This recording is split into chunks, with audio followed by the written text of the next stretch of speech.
I don't know what it is in American culture why everybody automatically link black people to the hood.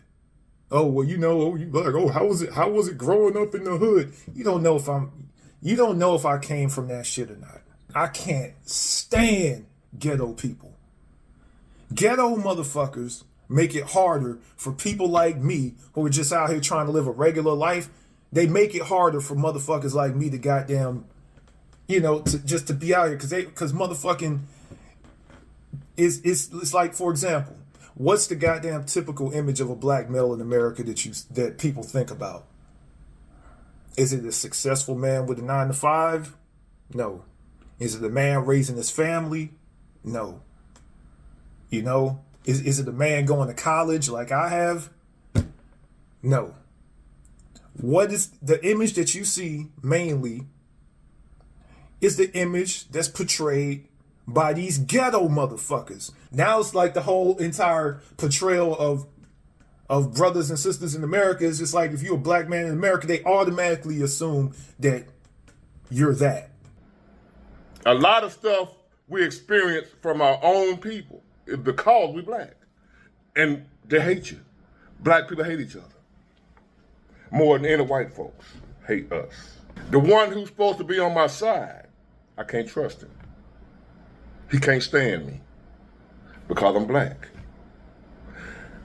I don't know why it's like that. He probably don't even know why. It probably it was programmed in us, or something happened down the road or later on, like farther on back in the history or whatever, the way we were programmed to not like each other.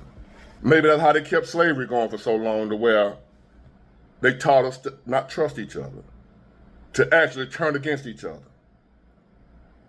Whatever they did, or however it happened, I don't know. But I know that's the reason I hate being a black man in America, because I'm in danger every day I step out the house. As a hyphenated American, I am so glad that we are finally having a discussion about our immigrant parents and their country as a whole having such a hatred for black people in America. And what has me in confusion is that they have more hatred for the black people in America than the colonizers who are back in their country, pushing them out of their country so that they have to come to America to make a whole new life. What's even worse is that they have this hatred for black people in America before they even step foot on America's soil. And they taught and spread that same hatred to their kids and to their families and friends back in their country. I'm not here to attack anyone. I'm just simply here to educate, as so many have done for me. You know why they assume you from the hood? You know why before they hear you talk, they assume you're the thug? It's because that's what they were taught to do. That's what we were taught to do. That's what America, American culture, American media teaches about black people. That we're lazy and poor and on welfare. That we're angry savages who are inherently violent. That we're less intelligent. Our kids are fatherless, etc. You could find every negative stereotype that you want about black Americans. They're readily available. What positive stereotypes have you heard? Damn, you in deep thought, huh? Why isn't that readily available for you? Do we do nothing well? You don't think it's weird that despite being someone who's successful and educated from the hood, you see people from the hood in the same lens as people who have never lived in the hood? This is why I get upset at us sometimes. Because if you know you're not like that, and you know that the majority of us are not like that, why would you co-sign that? Why would you not only allow someone else to tear down your image, but participate in it yourself? This is why I don't care if I'm the only voice that speaks against this shit. I refuse to let another harmful narrative about black Americans go unchecked. And I'm not talking about the conversations we have amongst ourselves. That's what we're supposed to do. We're supposed to talk about all the little things we can do to clean up the little pockets within our communities that need attention. There's too many videos to count on this channel that does just that. But not this shit, the demonization of our people, That shit has been going on forever and I'm tired of it. And no, bro, it's not crying. A lot of you have never heard anyone speak passionately in defense of people who look like you, and you don't know what to identify it as. I told y'all, when you read a lot of history, the patterns become visible. Now take those patterns and add social media to it. Social media does two things better than anything before: the connecting of people and the spreading of information, regardless of whether or not it benefits society for these people to be connected or if the information is false. Some of us don't even realize that a lot of what we spend our time running away from today was a narrative amplified 110 years ago, created at least 100 years before that. But that's how propaganda works. That's how strong it can be. That's how America goes about influencing its citizens, through demonization, through stigmatization. Imagine if social media was around when D.W. Griffith's Birth of a Nation was created. This is why many of you hate, not dislike, but strong word, hate people who look like you and who come from where you come from. Again, ask yourself why it makes sense for any community in this world to be judged by their worst rather than their best, especially when their worst is indeed the minority. And I know some of you guys can't help yourself but to start fuming and steaming, full of emotions, and you're typing right now to refute this information. I know you can't help yourself because, again, it's how you were taught to think. But America does this with damn near everything. It's not exclusive to Black people. There are so many examples I can use outside of the Black community to prove this point. Communities, objects, how people go about choosing a partner. The list goes on and on. The same way a handful of unkept homes will lower the values of every other home in that subdivision, shout out my boy Stone, that's the same way a handful of actions done by people of a certain community or group will affect everyone else in that community or group. I mean, we just saw this in real time during the election, did we not? Earlier this year, I posted a video of Donald Trump speaking of how there were 18, 19, or possibly 20 million illegal migrants across the nation. But for argument's sake, let's say it was significantly less, because I don't want anyone getting caught up on the numbers. Let's say it was only 1 million migrants that crossed the border. All of them are wearing the jackets of a dozen or so incidents. The killing of the New York police officers, the takeover of the Colorado apartment building, Laken Riley, to name a few. A dozen high-profile incidents painted 1 million, 5 million, 18, 19, or possibly 20 million people in a negative light. But here's the kicker. Even if it were only 1,000 of them, those incidents would have still been committed by the minority of them.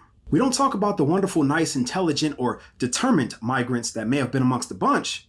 When we talk about how violent they are and how much they're costing taxpayers by receiving welfare benefits, I can't put my finger on it exactly, but I believe I heard this about a community before. I forget who they were talking about then. And this is done to precondition your mind to accept the mistreatment of said group that is surely to follow. Basically, what you see on your TV screen today. It actually would have been more fitting had I recorded this on Labor Day. Because if you really want to talk about a war that's been going on forever, with real bloodshed, real violence, you got to dig into your history on labor movements. Again, America does this with everything. They literally follow the same exact pattern. This is partly why the Black people are the thugs and the Muslims are the terrorists. Y'all know that after the Oklahoma City bombings, they were searching through video and having people call in to see if they saw an Arab-looking man, a Muslim-presenting man. It was one reporter who put the dates together that this happened on the same day as the Branch Davidian siege, that ended or whatever, when they burned down the Branch Davidian complex. One reporter that put it together. And it's not even a hard thing to put together.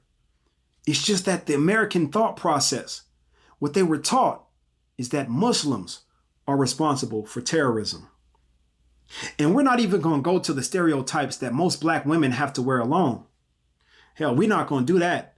My own wife didn't like going to the grocery store with all 4 of our kids when they were younger, as she was pretty young herself. And despite being as nice as she is, she would rant to me sometimes about the lack of customer service she would receive by the cashier because they would assume that she was paying with EBT.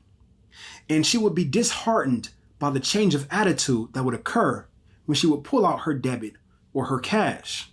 And what bothered her most isn't even how she was treated, but how people who fit the stereotype, who were actually single mothers on welfare, would be treated. But again, it's what's taught about us. American culture pushes a continuous cycle of fear, hate, and division. This is why when Julie Woods asked me if I was advocating for a separation of the groups, meaning black people and white people, my answer was, I'm advocating for the separation of black people from white American culture. This is why in a video I did about systemic racism, I said the smartest amongst us enjoy the game from the bleachers. This culture does not serve us well. Every negative aspect of our community stems from our participation, our full and willing participation in American culture. There are a lot of black content creators, and I use that term loosely, who will parrot each other and speak of how immigrants come to the United States of America and do better than black Americans damn near immediately.